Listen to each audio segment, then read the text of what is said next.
খুবটাং সকলো জ্ঞাতিবৰ্গক আমি টাই সংস্কৃতি চৰ্চা বিকাশ কেন্দ্ৰৰ তৰফৰ পৰা আন্তৰিক অভিনন্দন জনাইছো। আমি প্ৰতি বছৰৰ দৰে এইবাৰো কিউডকবাসী মেডাম মেফি আমি আয়োজন কৰিবলৈ লৈছো। আমি প্ৰথমবাৰৰ বাবে আমি খুব ধুনীয়াকৈ এখন উদযাপন সমিতি গঠন কৰি লৈছো। আমাৰ উদযাপন সমিতি বিষয়ববীয়াৰ লগতে সমূহ ৰাইজে আজি আমি এই সংগঠনমেলৰ জৰিয়তে জ্ঞাতিবৰ্গক আমি মেডাম মেফিলৈ নিমন্ত্ৰণ জনাইছো। লগতে আমি অহা কালিলৈ মেডাম মেফি আৰম্ভ কৰিম। খুব সুন্দৰকৈ আমি মাংগলিক অনুষ্ঠানে আৰম্ভ কৰিম। তাৰপিছতে আমি অতিথি অপায়নৰ কাৰণে লোকলাও আৰু আমি মংগলিক অনুষ্ঠানৰ কাৰণে ৰহিলা প্ৰস্তুত কৰিছো। আৰু আমি বিভিন্ন অতিথি অপায়নৰ কাৰণে জা জলপান যোগাৰ কৰিছো। আমাৰ মহিলা গোট সমিতিসকলে আমাৰ চাহৰ দ্বাৰা অপায়ন কৰিবলৈ পকা মিঠৈ, তিল পিঠা আদি প্ৰস্তুত কৰিছে। খুব সুন্দৰভাৱে আমাৰ গাঁৱত যুৱকসকল ওলাই আহিছে।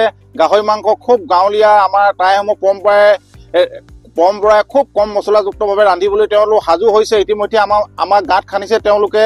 যুৱকসকল খুব আগ্ৰহী উৎসাহিত হৈছে।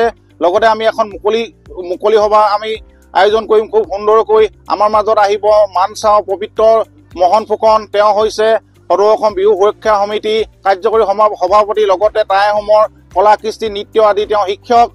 আৰু আটাইতকৈ আমাৰ ভাল লগা কথা যে আমাৰ মানচাও আমাৰ ৰাজ্যিক মন্ত্ৰী আমাৰ সন্মানীয় মন্ত্ৰী বিমল বৰা ডাঙৰীয়া আমাৰ মাজত আহি উপস্থিত হ'বহি। তেখেতৰ আগমনৰ লগে লগে আমাৰ আৰু আনন্দ উল্লাস আহি পৰিছে ৰাইজৰ মাজত। আৰু লগতে আমাৰ বিভিন্ন ধৰণৰ দূৰ দূৰণিৰ পৰা অতিথি আহিব। তেওঁলোকক আমি আপ্যায়ন কৰিবলৈ খুব ধুনীয়াকৈ আমি সাজু হৈছো। আৰু টাইসমূহৰ নৃত্যৰ লগতে আমাৰ জনগোষ্ঠীয় নৃত্য আমাৰ মাজত আহি প্ৰদৰ্শন কৰিব। আমাৰ যি চাৰুং চুকাফা যি সাম্য মাতৃ আদৰ্শ, আমাৰ যি সমিল মিলনৰ আদৰ্শ, সেই আদৰ্শ আমি সদায় আমি জীয়াই ৰাখিম, ধৰি ৰাখিম।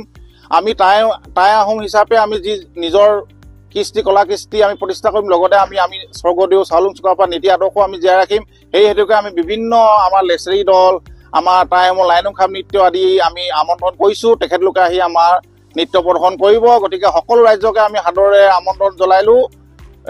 ৰং বয় বয়।